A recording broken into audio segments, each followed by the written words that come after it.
thought this was the most incredible person, and when he lost, and it was because of me. I enjoyed it. I'm gonna put up my scope caps now.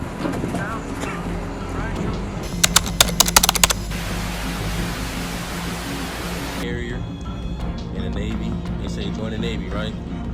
Join the Navy. Well, no, that ship is moving. No, they're not. That ship is moving right now, or very shortly, and it's being replaced.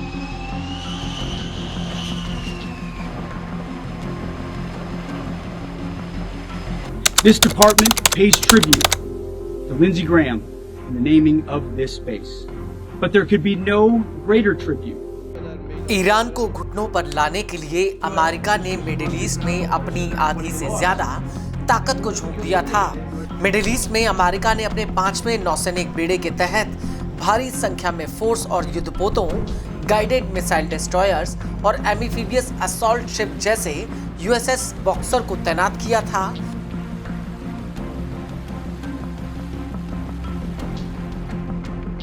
यहां तक कि America के सबसे बड़े युद्धपोत USS George Washington को अब America ने यूएसएस अब्राहम लिंकन की जगह मिडिल ईस्ट में भेजा है।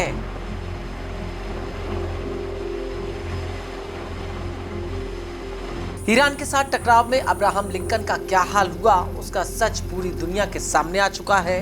यहां तक कि ईरान को झुकाने के लिए अमेरिका ने पूरे मिडिल ईस्ट में करीब 50,000 सैनिकों को तैनात किया था।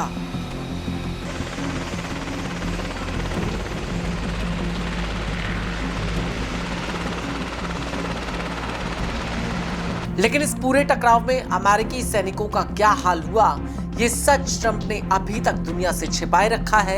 Well, no, that ship is moving. No, they're not. That ship is moving right now, or very shortly, and it's being replaced with another very similar ship. No. Not nearly long enough. Thank you, everybody. और अब इसको लेकर खुद अमेरिकी news agency the Washington post ने एक बहुत बड़ा खुलासा किया है। वॉशिंगटन पोस्ट ने अपनी रिपोर्ट में कहा कि ईरान के साथ टकराव में अमेरिका के अभी तक 18 सैनिक अपनी जान गंवा चुके हैं।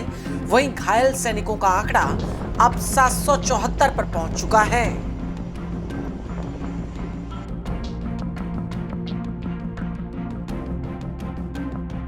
इससे पहले ये आंकड़ा 756 पर था। आपको बता दें कि द वॉशिंगटन पोस्ट ने पेंटागन के कैजुअलिटी रिपोर्टिंग सिस्टम के हवाले से ये पूरी जानकारी दी है।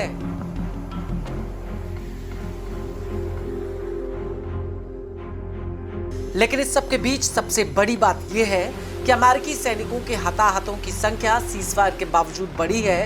हालांकि वॉशिंगटन पोस्ट की रिपोर्ट के मुताबिक ऐसा भी हो सकता है कि ये आंकड़े सेना के मेडिकल सिस्टम में चोट दर्ज होने और हताहतों के डेटाबेस में उसके दिखाने के बीच के समय के अंतर को दिखाता हो।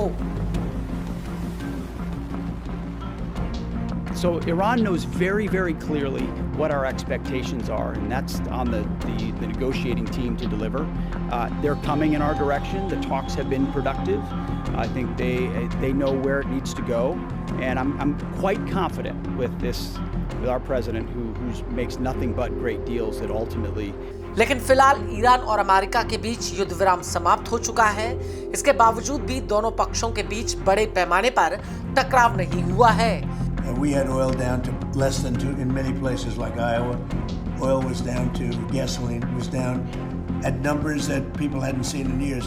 $1.85, $1.95 on past Tuesday. I was in Iowa at a stop, and we had $1.95, another one $1.85 a gallon, and we'll see those days pretty soon again, based on everything I see. As soon as the war ends, and I think it's going to end pretty soon.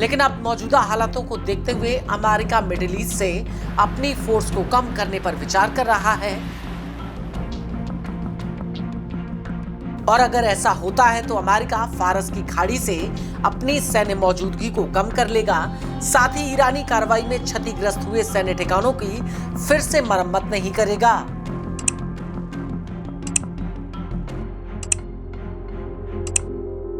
लेकिन बड़ा सवाल यह भी है कि क्या हकीकत में अमेरिकी सैनिकों की हालत वैसी है जैसी दिखाई जा रही है।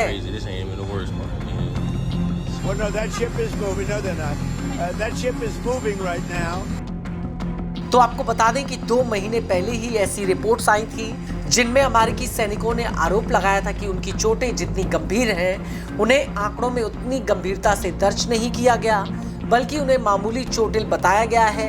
कई सैनिकों ने खुद सामने आकर ये बयान दिया था, जिससे अमेरिका के रक्षा मंत्रालय के दावे और सैनिकों के बयान में टकराव दिखा था।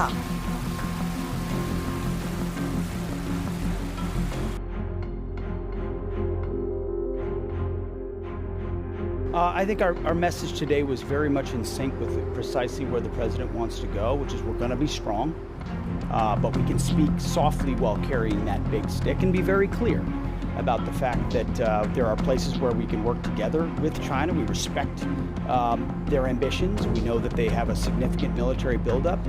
वहीं इसको लेकर एक अमेरिकी सैनिक का कहना है कि उसे इस बात पर पूरा विश्वास है कि रक्षा मंत्रालय यानी पेंटागन ने कुवैत हमले को कम करके दिखाया, जिसमें अमेरिका के 6 सैनिकों की जान चली गई थी। Put my scope caps down.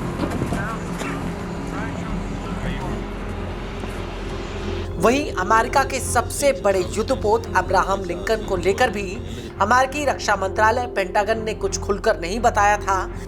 This department pays tribute to Lindsey Graham in the naming of this base.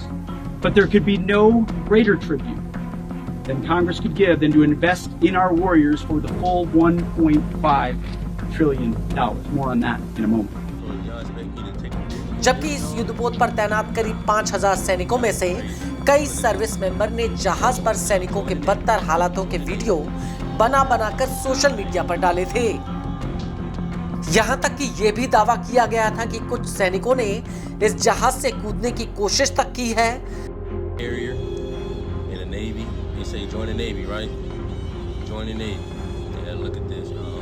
जबकि कई सैनिक मानसिक स्वास्थ्य की समस्या से जूझ रहे हैं। हालांकि करीब 9 महीने समंदर में गुजारने के बाद अब अब्राहम लिंकन वापस अमेरिका लौट रहा है।